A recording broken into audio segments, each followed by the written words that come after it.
ओम अज्ञानतिमिरान्धस्य ज्ञानञ्जनशलाकया चक्षुरुन्मिलितं येन तस्मै श्रीगुरुवे नमः। श्रीचैतन्यमनोभीष्टं स्थापितं येन भूतले स्वयं रूपकदा मह्यं ददाति स्वपदान्तिकं। वन्देऽहं श्रीगुरुः श्रीयुतपदकमलं श्रीगुरून् वैष्णवाचं श्रीरूपं साग्रजातं सगणरघुनाथान्वितं तं सजीवं साद्वैतं सावधूतं परिजनसहितं कृष्णचैतन्यदेवं श्रीराधाकृष्णपादान् सगणललिता श्रीविशाखान्वितांश्च कर्पूरगौरवं करुणावतारं संसारसारं भुजगन्धहारं सदा वसन्तं हृदयारविन्दे भवं भवानी सहितं नमामि। क्षीरं यथा दधि विकार क्षीरं यथि यदि वाञ्छाकल्पतरुवृक्षाग्रपासिन्धुभ्येव च पतितानां पावनेभ्यो वैष्णवेभ्यो नमो नमः। हे कृष्ण करुणा सिन्धु दीनबन्धु जगत्पते गोपेश गोपिकान्त राधाकान्त नमस्तुते। तप्त कांचन गौरांगे श्रीराधे वृंदावनेश्वरी वृषभानुसुते देवी प्रणमामि हरिप्रिये। वाछाकल्पतरुवृक्षा कृपा सिंधुभ्येव च पतितानां पावनेभ्यो वैष्णवेभ्यो नमो नमः। जय श्री कृष्ण चैतन्य प्रभु नित्यानंद श्री अद्वैत गदाधर श्रीवासादि श्री गौर भक्तवृंद। हरे कृष्णा कृष्ण कृष्णा हरे हरे, हरे राम राम राम हरे हरे। तो इस क्लास के माध्यम से हम लोग शिवरात्रि की महिमा सुनेंगे। शिवरात्रि बहुत इंपॉर्टेंट फेस्टिवल है हम वैष्णव के लिए भी, ठीक है ना। क्योंकि भगवान शिव की कृपा से ही हम लोग को कृष्ण की भक्ति प्राप्त होती है। उनसे हम प्रार्थनाएं कर सकते हैं और उनकी कृपा की याचना कर सकते हैं शिवरात्रि के दिन उपवास रखकर, और उनसे कृष्ण भक्ति का वरदान प्राप्त कर सकते हैं। शिवरात्रि का अर्थ है भगवान शिव की रात्रि। वैदिक माह फाल्गुन में महाशिवरात्रि आती है। समारोह मुख्यतः रात में होता है। यह त्योहार भगवान शिव के सम्मान में मनाया जाता है, जिनका विवाह इसी दिन पार्वती माता से हुआ था। तो शिवरात्रि के दिन ही भगवान शिव का विवाह पार्वती माता से हुआ था। वैष्णव भगवान कृष्ण का एक बेहतर भक्त बनने के लिए शिव के निवास या शिव के निवास को प्राप्त करने के लिए नहीं, बल्कि उनका आशीर्वाद प्राप्त करने के लिए इस दिन भगवान शिव की उपासना करता है। जो वैष्णव भक्त लोग हैं, भगवान कृष्ण के भक्त हैं, वो भगवान शिव से आशीर्वाद प्राप्त करने के लिए भगवान शिव की पूजा इस दिन करते हैं। एक बार नंद महाराज के नेतृत्व में वृंदावन की चारागाह में शिवरात्रि समारोह देखने के लिए अंबिकावन जाने की इच्छा रखते थे। तो नंद महाराज एक बार इच्छा जागृत हुई कि हम लोग अंबिकावन चलकर शिवरात्रि समारोह देखेंगे। रास लीला शरद ऋतु के दौरान की जाती थी, और इसके इसके बाद अगला बड़ा महोत्सव होली या डोल यात्रा समारोह होता था। डोल यात्रा समारोह या रास लीला समारोह के बीच शिवरात्रि नामक एक महत्वपूर्ण समारोह है, जो विशेष रूप से शैव या भगवान शिव के भक्तों द्वारा मनाया जाता है। तो भगवान शिव के भक्त जो है शैव कहलाते हैं, उनके द्वारा शिवरात्रि का त्योहार मनाया जाता है। कभी कभी वैष्णव भी इस समारोह का पालन करते हैं, क्योंकि वे भगवान शिव को सबसे प्रमुख वैष्णव के रूप में स्वीकार करते हैं। लेकिन कृष्ण के भक्तों द्वारा शिवरात्रि का उत्सव बहुत नियमित रूप से नहीं मनाया जाता। कि जो कृष्ण के भक्त हैं, वो लोग शिवरात्रि को उतने नियमित रूप से नहीं मनाते। इस परिस्थिति में श्रीमद् भागवतम में कहा गया कि नंद महाराज और अन्य चरवाहे एक बार एकत्रित हुए। इसका मतलब यह है कि वे नियमित रूप से शिवरात्रि समारोह नहीं देख रहे थे, लेकिन एक बार वे जिज्ञासावश अंबिकावन जाना चाहते थे। अंबिकावन गुजरात प्रांत में है, और कहा जाता है कि यह सरस्वती नदी के तट पर स्थित है। फिर भी हमें गुजरात प्रांत में कहीं कोई सरस्वती नदी नहीं मिली। हालांकि साबरमती नाम की एक नदी है। भारत में सबसे बड़े तीर्थ स्थान गंगा, यमुना, सरस्वती, नर्मदा, गोदावरी और कावेरी जैसी अच्छी नदियों पर स्थिर है। अंबिकावन सरस्वती के तट पर स्थित था, और नंद महाराज और अन्य सभी चरवाहे वहां गए थे। वे बहुत भक्तिपूर्वक भगवान शिव और अंबिका की पूजा करने लगे। एक सामान्य प्रथा है कि जहां पर भी भगवान शिव का मंदिर होता है, वहां अंबिका माता, माता दुर्गा के रूप में मंदिर में अवश्य होनी चाहिए, क्योंकि अंबिका भगवान शिव की पत्नी है और पवित्र महिलाओं में से सर्वश्रेष्ठ माता है। वो अपने पति की संगति से बाहर नहीं रहती। अंबिका वन पहुंचने के बाद वृंदावन की चरवाहों ने सबसे पहले सरस्वती नदी में स्नान किया। यदि कोई किसी तीर्थ स्थान पर जाता है, तो उसका पहला कर्तव्य बनता है कि वो उस स्थान पर स्नान करके और अपने सिर के बाल को मुंडन कराए। वो पहले स्नान करने के बाद उन्होंने देवताओं की पूजा की और फिर पवित्र स्थानों पर दान वितरण किए। तो इस प्रकार नंद महाराज जो है अंबिका वन में जाते हैं भगवान शिव का दर्शन करने के लिए, जो कि गुजरात प्रांत में है। अब मैत्रेय ऋषि बताते हैं कि तदा सर्वाणि भूतानि श्रुत्वा मध्य हस्त मोदितान परिस्तुत्य अभिष्यम तथा साधु साधव इति अत्र ब्रुवन्। इस श्लोक में भगवान शिव को मध्यस्थ अर्थात वरदान देने वालों में सर्वश्रेष्ठ बताया गया है। उन्हें आशुतोष के नाम से जाना जाता है, जो दर्शाता है कि वो बहुत जल्दी संतुष्ट हो जाते हैं और बहुत जल्दी क्रोधित हो जाते हैं, इसलिए उनका नाम आशुतोष है। भगवत गीता में कहा गया कि कम बुद्धिमान व्यक्ति भौतिक आशीर्वाद के लिए देवताओं के पास जाता है। इस संबंध में लोग आमतौर पर भगवान शिव के पास जाते हैं क्योंकि वह हमेशा जल्दी संतुष्ट हो जाते हैं और अपने भक्तों को बिना विचार किए आशीर्वाद प्रदान करते हैं। उन्हें दुष्टम या सर्वश्रेष्ठ आशीर्वाद दोनों वाले में कहा जाता है। भौतिकतावादी व्यक्ति भौतिक लाभ पाने के सदैव उत्सुक रहते हैं, परंतु आध्यात्मिक आध्यात्मिक लाभ के प्रति वे गंभीर नहीं होते। कभी कभी निश्चित रूप से ऐसा होता है कि भगवान शिव आध्यात्मिक जीवन में सर्वश्रेष्ठ परोपकारी बन जाते हैं। वैष्णवा नाम यथा शंभु, भगवान शिव भगवान विष्णु के सबसे बड़े भक्त हैं। जब कृष्ण तमोगुण के गुणों की देख रेख की में गतिविधि चाहते हैं, तो वे अपने सर्वोच्च शक्तियों को इस प्रकार से कार्य करने के लिए परिवर्तित करते हुए अपना विस्तार करते हैं जैसे कोई और नहीं कर सकता है, और उस अवस्था में वे शिव के रूप में आते हैं। जो यह देखा जा सकता है कि जो दूध परिवर्तित हो जाता है वो दही बन जाता है, लेकिन वह दही कभी भी दूध नहीं बन सकता। यह ब्रह्म संहिता के 5 नंबर अध्याय के 45वें श्लोक में बताया गया है कि क्षीरम यथा दधि विकार विशेष योगात् संजायते नहि पृथगस्तु हेतु यह संभुतामपि समवेति कायात् गोविंद आदि पुरुषम तम हम भजाम। जैसे दूध जब दही में परिवर्तित हो जाता है तो फिर से दूध में कन्वर्ट नहीं हो सकता है, उसी तरह जब भगवान विष्णु अपना विस्तार सत्तमो गुण रूप में शिव के रूप में करते हैं तो फिर वो शिव जी उस रूप में नहीं आ सकते जिस रूप में पहले थे। मतलब भगवान विष्णु तमोगुण को धारण करके ही क्या करते हैं, सृष्टि का संहार करते हैं। अब शिव तत्व के बारे में हम लोग विचार करेंगे कि शिव तत्व है क्या आखिर। हम लोगों ने विष्णु तत्व सुना है, जीव तत्व सुना है, अब एक नया तत्व है शिव तत्व, हम लोग के लिए नया है। बोलते हैं कि शिव जी के संबंध में अनेक मत हैं, शिव जी के कार्यकलाप भी अत्यंत अद्भुत हैं। शिव पुराण के अनुसार शिव जी ही परमेश्वर हैं। तो शिव पुराण में भगवान शिव को ही परमेश्वर कहा गया। 6 सात्विक पुराण, 6 राजसिक पुराण और 6 तामसिक पुराण। तो तामसिक पुराण में शिव पुराण तामसिक पुराण है, उसमें शिव जी को ही परमेश्वर बताया गया है, क्योंकि जो तामसिक पुराण पढ़ता है, जो तामसिक लोग हैं, वो तुरंत सात्विक पुराणों को नहीं पढ़ सकते हैं। उनको पहले तामसिक पुराण पढ़कर भगवान शिव को प्रसन्न करेंगे, उनकी कृपा की याचना करेंगे, फिर अपने उत्तम गुण को छोड़ेंगे, तब जाकर धीरे धीरे सत्व गुण में, इसलिए ग्रेजुअली विकास करते हैं। तो 6 तामसिक जो पुराण है उसमें शिव पुराण एक है, उसमें बताया गया है कि शिव जी परमेश्वर है, समस्त सृष्टि के मूल एवं सभी के आराध्य हैं। सभी देवताओं में प्रधान होने के कारण उनको महादेव कहा जाता है। शिव इन 2 अक्षरों के नाम नाम का एक बार में उच्चारण करने से मनुष्य समस्त पाप से न छूट जाता है। और शिव का अर्थ होता है मंगलमय। शिव का अर्थ क्या है, मंगलमय, कि जो मंगलकारी हैं उन्हीं का नाम शिव है। शिव जी में विरोधी गुणों का सम्मिश्रण देखा जाता है। वे शरीर में चिता की भस्म लगाते हैं, गले में नरमुंडों की माला धारण करते हैं, सर्पों के आभूषणों से सुशोभित होते हैं और शमशान जैसे अपवित्र स्थान पर वास करते हैं। तो भगवान शिव जो अपने नरमुंडों की माला धारण करते हैं, चिता की भस्म लगाते हैं, वो नरमुंड साधारण नहीं होता है, वो सिद्ध योगियों का नरमुंड होता है। सिद्ध योगी कौन, जो भक्ति करके भगवान कृष्ण की और सिद्ध योगी बन गए हैं, उनके नरमुंडों को धारण करते हैं। और उनके शरीर का जो चिता का राख होता है वो लगाते हैं, इससे भक्ति की वृद्धि होती है। ऐसा नहीं कि किसी के भी शरीर का जला हुआ राख भगवान शिव भस्म लगा लेंगे, ऐसा नहीं है। जो सिद्ध योगी है, जो भगवान कृष्ण की भक्ति में सिद्ध हो गया है, उसके शरीर का जला हुआ राख जो है भगवान शिव धारण करते हैं और उसके नरमुंडों की माला धारण। ऐसा नहीं कि किसी के भी शरीर का जला हुआ राख लगा लेंगे, ऐसा नहीं है कि चिता की राख। चिता वो जो सिद्ध योगी है, भगवान की भक्ति में सिद्ध हो गया है, उसके जो चिता की भस्म होती है उसको भगवान शिव धारण करते हैं, जो कि क्या होता है, और भक्ति में प्रोग्रेस दिलाने के लिए बहुत ही पावरफुल होते हैं। परंतु उन्हीं के चरणों में गिरे निर्मालय को ब्रह्मा आदि देवता अपने शीश पर धारण करके स्वयं को धन्य मानते हैं। शिव जी थोड़े से प्रयास से अति शीघ्र ही प्रसन्न हो जाते हैं, इसलिए उनका नाम आशुतोष कहलाता है। परंतु साथ ही वे सृष्टि के संहार का कार्य भी करते हैं। कामदेव द्वारा उन्हें मोहित करने का प्रयास से क्रोधित होकर उसे भस्म कर देते हैं। परंतु श्री विष्णु के मोहिनी रूप से मोहित होकर पार्वती जी के सामने ही कामासक्त होकर उनके पीछे दौड़ने लगते हैं। कहाँ भगवान श्री राम की शक्ति सीता देवी को चुराने वाले, रावण को वरदान देने वाले, उसे चंद्रहास खड्ग देने वाले, और कहा श्री राम के परम भक्त हनुमान के रूप में सब समय उनकी सेवा करते हैं।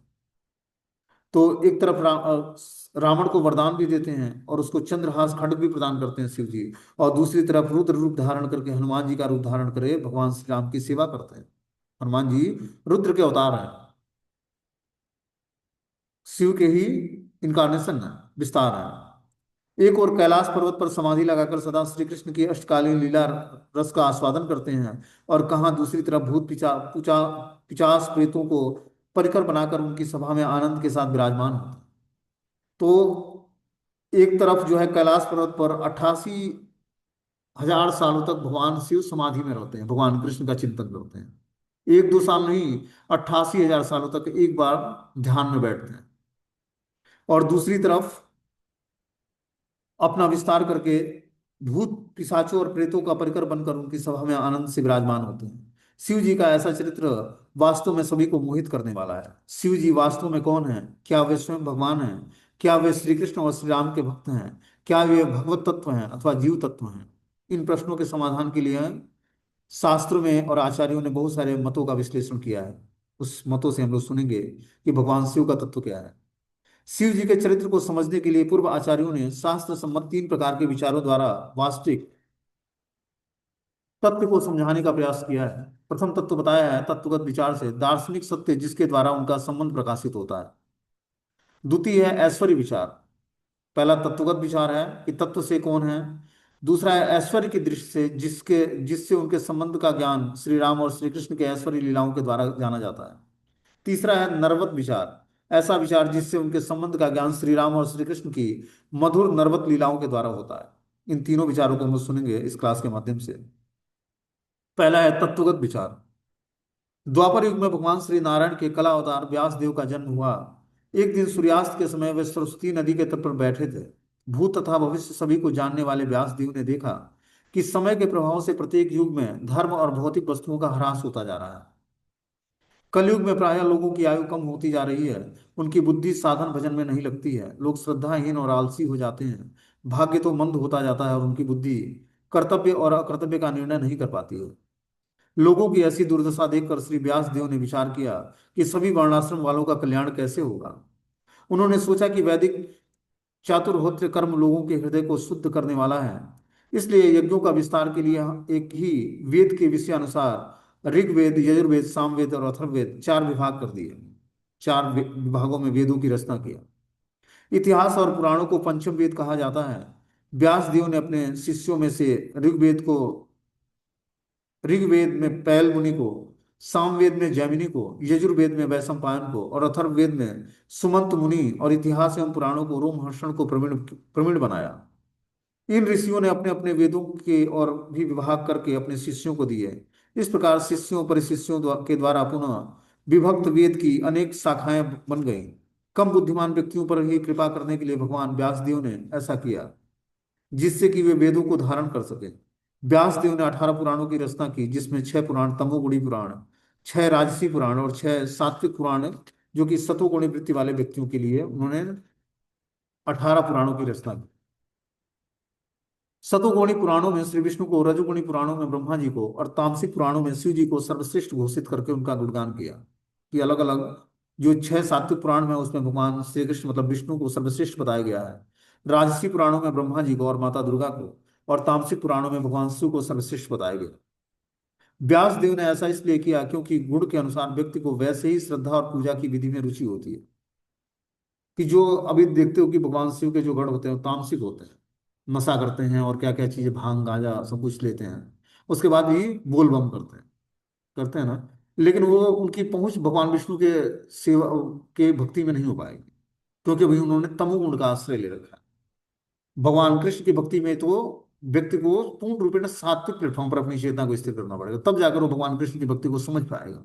उससे कृष्ण नाम ही उच्चारण नहीं। इसीलिए भगवान ही अपना विस्तार करके शिव के रूप में आते हैं कि जो तामसिक व्यक्ति है उस पर कृपा करने के लिए बता रहे हैं। इसीलिए व्यासदेव ने इन 6 तामसिक पुराणों की रचना की। विष्णु, ब्रह्मा जी और शिव जी क्रमशः सतो, रजो और तमोगुण के अधिष्ठात्र देव हैं। व्यास देव ने पुराणों का विभाग सभी को अपने गुणों के अनुसार अपने इष्ट की पूजा के क्रमशः उन्नत करते हुए अंत में शुद्ध सत्व में स्थिर होकर निर्गुण भक्ति लाभ करने का सुयोग प्रदान करता है। किस प्रकार जब उन्होंने छह राजसी, छह तामसी और छह सात्विक पुराणों को लिखा, तो उसका उद्देश्य क्या है कि धीरे धीरे व्यक्ति निर्गुण भक्ति मतलब गुणों से ऊपर उठकर और सात्विक प्लेटफॉर्म पर अपनी चेतना को स्थिर करके श्रीमद् भागवतम जैसे ग्रंथ को सुनने की योग्यता हासिल। श्रीमद् भागवतम अपने आप में अमल पुराण है और पूर्ण रूपेण शुद्ध भक्ति को जागृत कर देने वाला है। वो कथा सबको नहीं बचेगा, और उसमें स्थिरता तभी आएगी जब व्यक्ति पूर्ण रूपेण सात्विक गुणों को धारण करेगा। वो सबके बस का नहीं है उसको सुनना। पहले तो व्यक्ति उस कथा को पहचान नहीं पाएगा, क्योंकि वो भगवान की बिल्कुल प्योर डिवोशनल सर्विस है, प्रेममय सेवा, लविंग डिवोशनल प्रेममय सेवा। इसलिए श्रीमद् भागवतम सबको सुनना भी अलाउ नहीं है, और सुन के पचा भी नहीं पाएगा, डाइजेस्ट ही नहीं होगा उसको। वो परमहंस संहिता है। वो उनके लिए है जो उस स्थिति को प्राप्त है, परमहंस स्थिति को। बोलते हैं ऐसा महान जन कल्याणी कार्य करने के लिए व्यास देव जी के हृदय में संतोष नहीं हुआ। एक दिन खिन्न मन से वे अपने आश्रम में बैठे हुए थे, तभी उनके गुरु श्री नारद मुनि वहां पर उपस्थित हुए। उन्हें देखकर व्यास देव ने नारद मुनि को बैठने के लिए आसन प्रदान करके उनकी विधिवत पूजा की। श्री नारद जी ने उन्हें कहा कि आपने इतना महानतम कार्य संपन्न किया है और ब्रह्म तत्व को अच्छी तरह से विचार करके समझ लिया है, तो आप अकृतार्थ की भांति अपने विषय में शोक क्यों कर रहे हैं? व्यास देव ने कहा, हे गुरुदेव, आपने मेरे विषय में जो कुछ कहा है वह ठीक है, परंतु मेरा मन संतुष्ट नहीं है और मैं इसका कारण समझ नहीं पा रहा हूँ। आप समस्त गोपनीय रहस्यों को जानते हैं, क्योंकि आपको जगदीश्वर की भली भांति उपासना की है। आप सर्वत्र विचरण करते हैं और योग बल से प्राण वायु के सामने समान सबके अंतःकरण के साक्षी भी हैं। भजन के द्वारा परम ब्रह्म और व्रत नियमों के द्वारा शब्द ब्रह्म में पारंगत होकर भी मैं जो अभाव अनुभव कर रहा हूं, उसका कारण कृपया पूर्वक आप मुझे बताइए। श्री नारद मुनि ने कहा, हे महर्षि, आपने परम भगवान श्री कृष्ण की परम पवित्र लोकमयी मंगलमयी कारी लीलाओं, कथाओं और उनकी महिमाओं का स्पष्ट रूप से कहीं भी वर्णन नहीं किया है।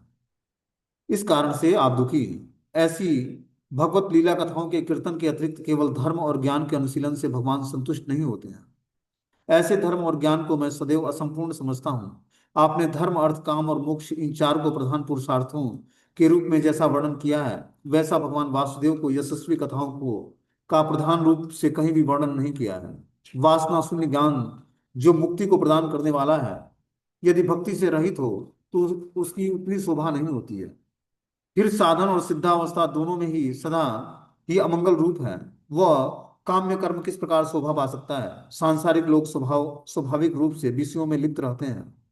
धर्म के नाम पर आपने उन्हें निंदित सकाम कर्म करने की आज्ञा प्रदान की है। वे इसे ही मुख्य धर्म के रूप में लेंगे और शास्त्रों में वर्णित निषेधों की उपेक्षा करके पाप के भागी होंगे।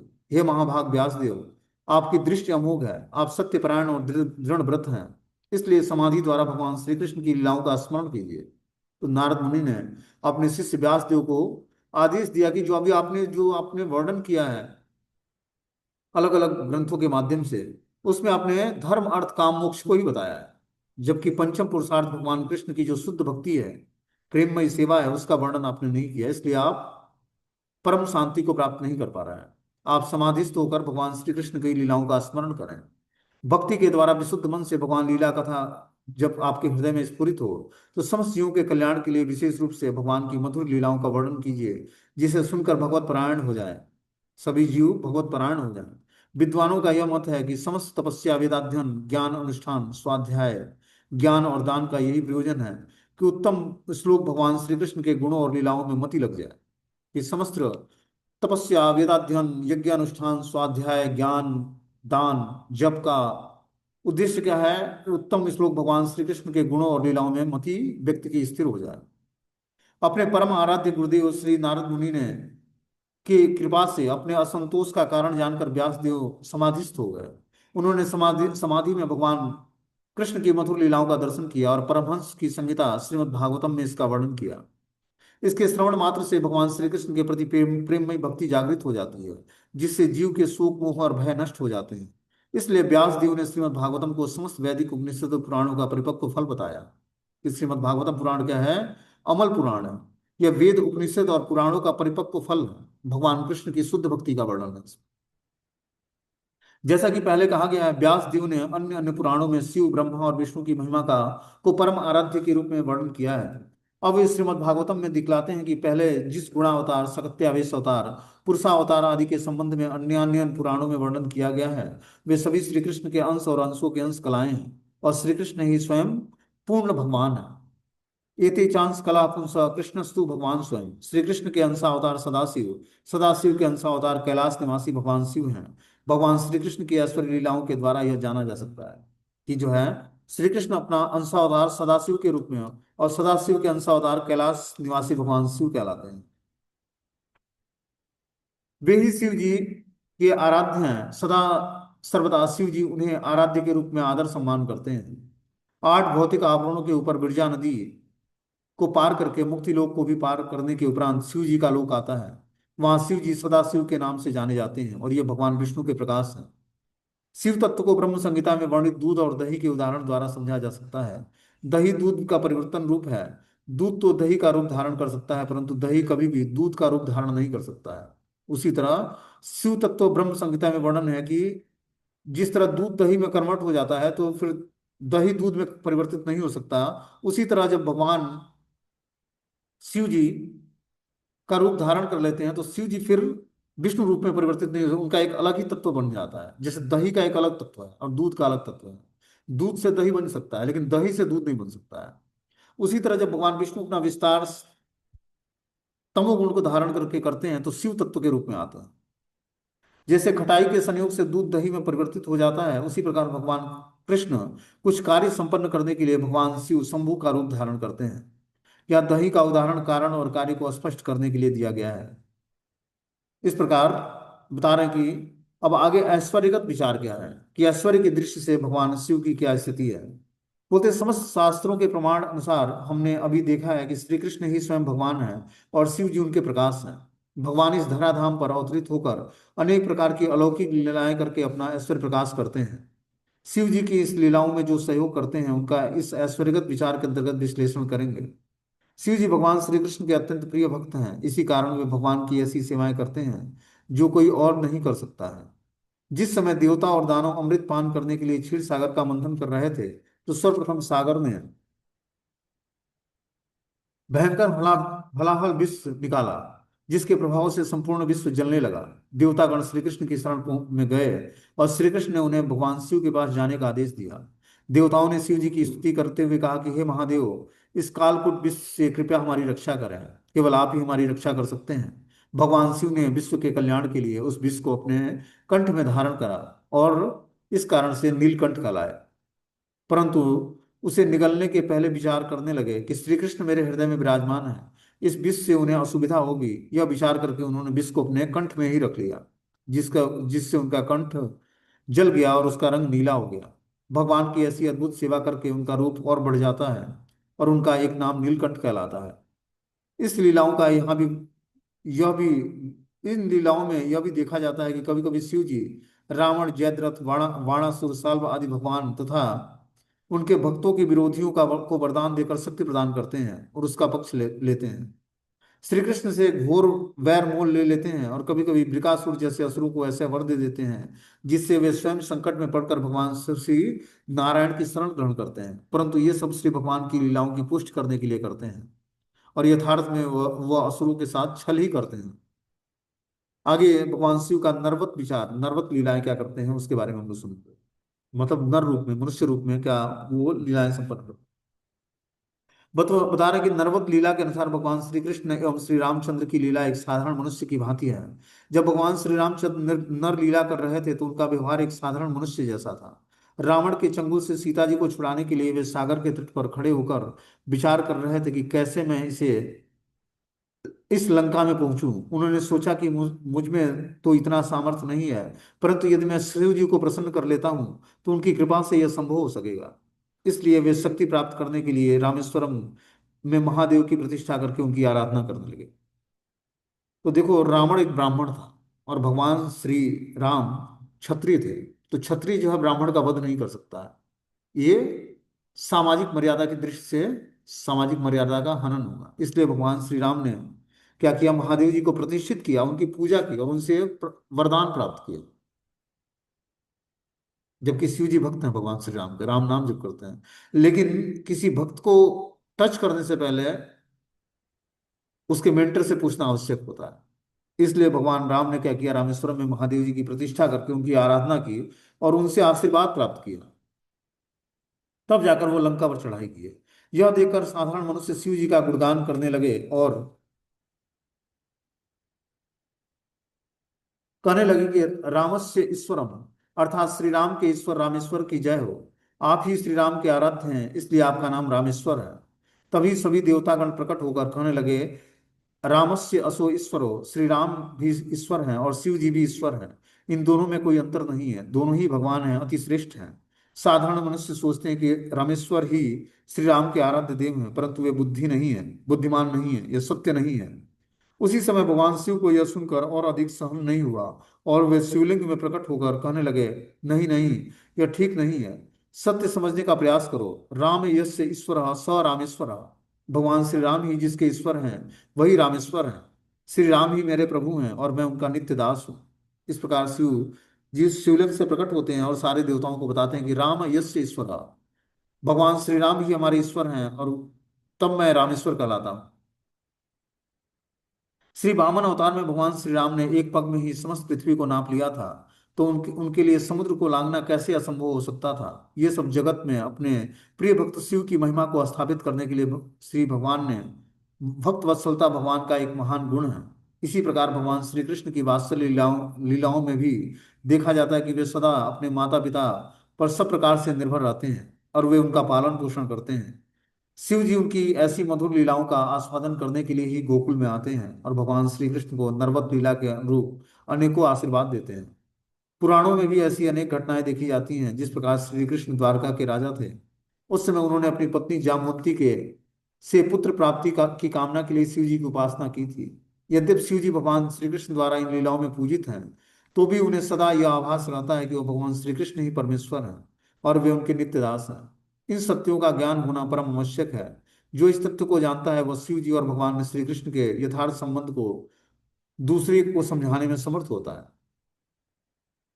कि भगवान कभी कभी जो है शिव जी को सर्वश्रेष्ठ बताने के लिए ऐसी लीलाएं करते हैं। जैसे भगवान ने अर्जुन का रथ आगा, ठीक है ना, तो अर्जुन का रथ आगा तो भगवान अपने भगवत्ता को नहीं छोड़ा, पूर्ण रूपेण से भगवान बने रहे और गुरु के रूप में उनके अर्जुन का लेकिन सामाजिक दृष्टि से एक क्या थे, सारथी थे अर्जुन के।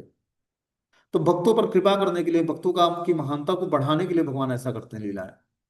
जैसे रामचंद्र ने भगवान शिव की आराधना की, शिवलिंग स्थापित किया, तो ये क्या किया, शिव जी की महानता को बताने के लिए। चाहते तो भगवान श्री राम के पास शक्ति की कमी थोड़ी नहीं थी, स्वयं भगवान ही है। तो लंका पार समुद्र पार करना और लंका पर चढ़ाई करना उनके बस सोचने मात्र से हो जाता। लेकिन रावण एक ब्राह्मण था, उसको मारने के लिए पहले उनके जो गुरु थे शिव जी, उनसे आशीर्वाद लेना भगवान को जरूरी था। इसलिए भगवान ने ऐसी लीलाएं की। आगे बता रहे हैं कि पूर्ण प्रेम का दान भगवान शिव करते हैं। इसकी कथा आती है, बता रहे हैं कि शिव और पार्वती को गुरु रूप में वैष्णव लोग स्वीकार करते हैं, क्योंकि वे ही हमें भगवान श्री राम के चरण कमलों में प्रीति प्रदान करते हैं। जो भगवान शिव की स्वतंत्र ईश्वर के रूप में आराधना करते हैं, वे बृकासुर के समान हैं, क्योंकि वे भगवान की शक्ति के द्वारा अपनी इंद्रियां तुष्ट चाहते हैं। कि शिव जी की स्वतंत्र आराधना नहीं होती। शिव जी श्री कृष्ण को अत्यंत प्रिय हैं और प्रियत्व के कारण ही उनसे अभिन्न है। शिव जी का सदा आदर करने का प्रयास करना चाहिए, क्योंकि वे श्री कृष्ण के सर्वोत्तम भक्त हैं। तो शिव जी का आदर एक सर्वोत्तम भक्त के रूप में, एक आचार्य के रूप में करना चाहिए। बोलते हैं, निम्न गाना यथा गंगा, देवानाम अच्युतो यथा, वैष्णवानाम यथा शंभु, पुराणानाम मिदम तथा। जिस प्रकार गंगा जी समस्त नदियों में श्रेष्ठ हैं, भगवान अच्युत देवताओं में सर्वोपरि हैं, भगवान शिव जी वैष्णव में सर्वश्रेष्ठ हैं, इसी प्रकार श्रीमद् भागवतम भी सभी पुराणों में श्रेष्ठ है। हमें भक्त बनना चाहिए और भगवान श्री कृष्ण की भक्ति के लिए हमें शिव पार्वती को गुरु रूप में समझना चाहिए, पृथक ईश्वर के रूप में नहीं। भगवान शिव नित्य ही श्री कृष्ण के धाम वृंदावन में निवास करते हैं और वे वहां पर विभिन्न रूपों में सेवा करते हैं। केवल वही नहीं, जहां भी भगवत धाम है, जैसे श्रीधाम नवदीप, श्रीधाम जगन्नाथपुरी, श्रीधाम अयोध्या, सर्वत्र ही शिव जी सेवक के रूप में सेवा करते हैं, द्वारपाल के रूप में विराजमान होते हैं। भगवान की श्री कृष्ण की इच्छा से ही शिव जी गोपेश्वर महादेव के रूप में प्रकाश हुआ। जब श्री कृष्ण को रास करने की इच्छा जागृत हुई, तो उनकी आराधनी शक्ति श्रीमती राधा रानी उनकी बाईं ओर और गोपेश्वर महादेव उनकी दाईं ओर प्रकटित हुए। पृथ्वी पर स्थित काशी या कैलाश निवास करने वाले शिव जी वृंदावन में सदाशिव के आंशिक प्रकाश हैं। जगत के सभी लोग जिन जिन रूपों में शिव जी की पूजा करते हैं वे सभी सदाशिव का ही प्रकाश मात्र हैं। वे वास्तविक शिव नहीं है। शिव जी के आंशिक प्रकाश जैसे कि भूतेश्वर महादेव जो कि ब्रज के अंदर है, रंगेश्वर महादेव, पिपलेश्वर महादेव आदि वह सर्वोच्च वर देने में अक्षम है, जो कि गोपेश्वर महादेव की कृपा से सहज ही प्राप्त हो जाता है। और वह है प्रेम की पराकाष्ठा अर्थात ब्रह्म ब्रज प्रेम को प्रदान करने वाले। ब्रज विलास सत्व में श्री रघुनाथ दास गोस्वामी ने यह प्रार्थना की है कि मुद्रा गोपेंद्र सयात्मजम भुजम परिस्वंग निधे स्फुरत गोपी वृंदयेमिहं भगवतम प्रणईभि भज द्वि अस्तब्ध भक्त्या स्वम अभिलक्षितम प्राप्य मोचिरात यमी तीरे गोपेश्वरम मनुदीनम तम किलम भजे। यमुना के तट पर स्थित गोपेश्वर महादेव की मैं प्रतिदिन स्तुति करता हूँ। इसी गोपेश्वर महादेव को प्रसन्न करके गोपियों ने शीघ्रातिशीघ्र अपना मनोवांछित फल अर्थात नंद महाराज के पुत्र श्री कृष्ण के आलिंगन के रूप में अमूल्य रत्न को पाया है। अपने वास्तविक और शुद्ध रूप में भगवान शिव नित्य ही गोपेश्वर महादेव के रूप में ब्रज में वृंदावन में विराजमान होते हैं। फिर भी उन्होंने एक मधुर नरवत लीला में गोपेश्वर गोपेश्वर बनने का अभिनय किया। भगवान शिव गोपी बनना चाहते थे, इसलिए उन्होंने पौर्णमासी योग माया को प्रसन्न करने के लिए कड़ी तपस्या की। जब प्रसन्न होकर पौर्णमासी देवी उनके समक्ष प्रकट हुई तो शिव जी ने रास लीला में प्रवेश करने के लिए प्रार्थना किया। पौर्णमासी देवी ने कृपा करके उन्हें ब्रह्म कुंड में डुबो दिया और डुबोते ही शिव जी का रूप एक किशोरी गोपी का हो गया। उसके बाद शिव जी ने वंशी वट पर पहुंच गए और कुंजों में छिपकर रास लीला देखने लगे। श्री कृष्ण और गोपियों ने अनुभव किया कि आज रास में वह आनंद नहीं आ रहा है, हो न हो कोई विजातीय गोपी रास मंडल में प्रवेश कर गई है। खोजते खोजते एक कुएं के अंदर उन्हें एक नवेली गोपी मिली। जो उन्होंने उससे पूछा कि तुम कौन हो, तुम्हारा नाम क्या है, तुम्हारे माता पिता कौन है, तुम्हारे पति का नाम क्या है, तुम्हारे सास ससुर का घर कहाँ है। योग माया ने शिव जी को गोपी शरीर तो दे दिया परंतु गोपी अभिमान नहीं दिया। जो गोपियों के अंदर अभिमान है जिससे वो श्री कृष्ण से मान करती हैं, तो ये मान तो नहीं दिया। वे सोचने लगे कि मैं न तो पुरुष हूं, कोई मेरा पति कैसे हो सकता है। वे अपना सिर खुजलाने लगे और क्या उत्तर दूं गोपियों को सोचने लगे। जब शिव जी इन प्रश्नों का उत्तर न दे सके तो गोपियां समझ गई कि ये कोई विजाती है। इन्हें बुरी तरह से मारने लगी। इतना मारा कि उनके गाल सूज गए और वे रोने लगे। रोते रोते बोले, योग माए मुझे बचा लो, मुझे बचा लो। मैं फिर कभी वृंदावन में नहीं आऊंगा, और आऊंगा भी तो कभी पुनः रास लीला में सम्मिलित होने का दुस्साहस नहीं करूंगा। पौर्णमासी देवी वहां आई और गोपियों से शिव जी की कृपा करने का निवेदन किया। वे बोली, यह मेरी कृपा पात्री है, इसे मत मारो। गोपियों ने मारना बंद कर दिया, उन्हें गोपी रूप में स्वीकार कर लिया और श्री कृष्ण ने उनको गोपेश्वर नाम दिया। अर्थात वे गोपियां जिनकी ईश्वर हैं वही गोपेश्वर कहलाते हैं। श्री कृष्ण ने कृपा करके उन्हें रासलीला का द्वारपाल बना दिया और कहा, गोपेश्वर की अनुमति के बिना कोई भी आज से रासलीला में प्रवेश नहीं पा सकेगा। तो इस तरह से भगवान ने कृष्ण ने रास लीला में प्रवेश करने के लिए न करने पाए कोई, इसलिए गोपेश्वर महादेव को क्या बनाया उन्होंने, द्वारपाल बनाया रास लीला का। और इस तरह से द्वार पर बैठकर भगवान की वो रास लीला का दर्शन करते हैं।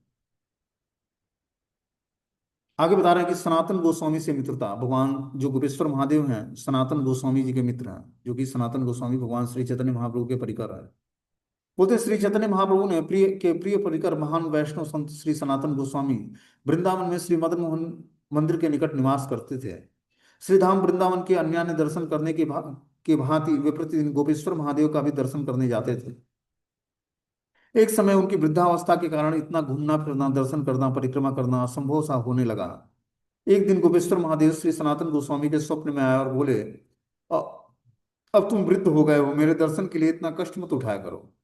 उन्होंने उत्तर दिया, मैं अपना यह नियम कभी नहीं बदल सकता। मैं प्रतिदिन आपके दर्शन करने के लिए निश्चित ही आऊंगा। जैसे जो राधा मदन मोहन जी का मंदिर है वहां से गोपेश्वर महादेव लगभग 2 किलोमीटर दूर है, 2 ढाई किलोमीटर। तो रोज ये बाबा सनातन गोस्वामी जो है रोज जाया करते थे गोपेश्वर महादेव का दर्शन करने। अब गोपेश्वर महादेव एक दिन उनके दर्शन में आते हैं स्वप्न में और बोलते हैं कि हे बाबा, अब तुम दर्शन के लिए अब बूढ़े हो गए हो, अब मत आया कर। गोपेश्वर महादेव बोले, इस स्थिति में स्वयं आपकी भजन कुटी के निकट ही बनखंडी में मैं प्रकट हो जाऊंगा। अगले दिन गोपेश्वर महादेव बनखंडी में प्रकट हुए जो उनके पुराने मंदिर और श्री सनातन गोस्वामी की भजन कुटी के निकट ही था। यह देखकर श्री सनातन गोस्वामी प्रेम से विभोर हो गए और प्रतिदिन बनखंडी महादेव के दर्शन के लिए जाने लगे। महादेव जी ने, जो गोपेश्वर महादेव हैं, वो बनखंडी में उनके भजन कुटी के, सनातन गोस्वामी की जो भजन कुटी है उसी के बाद प्रकट हो जाते हैं। और इस प्रकार प्रतिदिन अब बनखंडी महादेव का दर्शन करने के लिए सनातन गोस्वामी जाने लगे। वे जहां कहीं भी रहते, श्री सनातन गोस्वामी अपने प्रिय भगवान शिव के बिना नहीं रह पाते। उदाहरण स्वरूप वृंदावन में गोपेश्वर महादेव या बनखंडी महादेव, काम्य वन में कामेश्वर महादेव, गोवर्धन के अपने अत्यंत प्रिय चकलेश्वर महादेव के रूप में निवास करते हैं। ब्रजेंद्र नंदन श्री कृष्ण के कहने पर समस्त ब्रजवासियों ने इंद्र पूजा बंद कर दी और गिरिराज गोवर्धन की पूजा की। यह देखकर इंद्र क्रोध क्रोध के मारे लाल पीला हो गया और ब्रज को डुबोने के लिए प्रलय के मेघों को भेजकर मूसलाधार वर्षा की थी। तो भगवान श्री कृष्ण ने गोवर्धन धारण करके ब्रजवासियों की रक्षा की थी। उस समय शिव जी ने अपने त्रिशूल को चक्र के समान घुमाकर जल को भाप बनाकर उड़ा दिया था। कि जो भी गोवर्धन पर्वत पर जल गिरता, उसको भगवान क्या करते, शिव जी ने अपने त्रिशूल को चक्र के रूप में चलाकर और समस्त जल को भाप में बनाकर बनाकर उसको उड़ा दिया था। इसलिए उनका एक नाम हो गया चक्रेश्वर महादेव। तो ये चक्रेश्वर महादेव के रूप में गोवर्धन में विराजमान है। तो जो भी गोवर्धन परिक्रमा करता है तो वो चक्रेश्वर महादेव का दर्शन करता है। ठीक है। तो इस तरह से भगवान शिव हर धाम में विराजमान है, चाहे वो जगन्नाथपुरी हो या फिर जो है वृंदावन हो या मथुरा हो, हर जगह भगवान शिव की उपस्थिति है। अब इस तरह से आगे एक घटना और है, उसका वर्णन हम लोग